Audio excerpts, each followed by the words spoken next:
ఈరోజు చైర్మన్ గారి పైన అవిశ్వాస తీర్మానము అనేది ఉంది. ఇట్టి అవిశ్వాస తీర్మానాన్ని పొనుగంటి మల్లయ్య గారు ప్రవేశపెట్టారు. దానిలో భాగంగా కలెక్టర్ గారి ఆదేశాల మేరకు వారికి నోటీసు అవన్నీ అయిపోయిన తర్వాత ఈరోజు 10 o'clock షెడ్యూల్ టైం. ఈ 10 o'clock షెడ్యూల్ టైంకి మనము కోరం ఉండాలి. ఒక హాఫ్ అన్ అవర్ మనం వెయిట్ చేశాము. 10 to 10:30 వరకు వెయిట్ చేశాము. ఒక 10వ వార్డు కౌన్సిల్ ఒక్కరు మాత్రమే అటెండ్ అయ్యారు. కోరం అనేది లేనందువల్ల దాన్ని 1 గంటకు మళ్ళీ పోస్ట్ పోన్ చేశాము.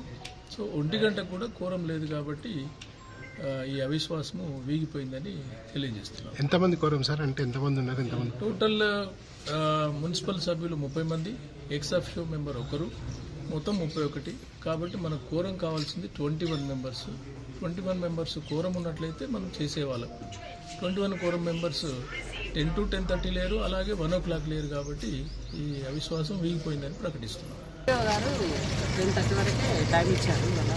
కలెక్టర్ గారి ఆదేశాల మేరకు అవిశ్వాస తీర్మానంపై మరి మున్సిపల్ కమిషనర్ గారు మాకు నోటీసులు పంపించడం జరిగింది. వాళ్ళ మీద గౌరవంతో మరి మా ప్రజలు మమ్మల్ని నోటీసు గెలిపించినందుకు మరి మేము గౌరవప్రదంగా నేను ఇలా మీటింగ్ హాజరైనా. 30 మందిలో నేనే హాజరవ్వడం వలన 10:30కి 10:20కి నేను హాజరైనా. 10:30 క్లోజ్ అయిపోయింది. మళ్ళీ 1 week టైం ఇచ్చారు. మరిన్ని వీడియోస్ కోసం ఛానల్ ని సబ్స్క్రైబ్ చేయండి. లేటెస్ట్ అప్డేట్స్ కోసం వాట్సాప్ ఛానల్ ని ఫాలో చేయండి. అండ్ లింక్ డిస్క్రిప్షన్ లో ఉంది.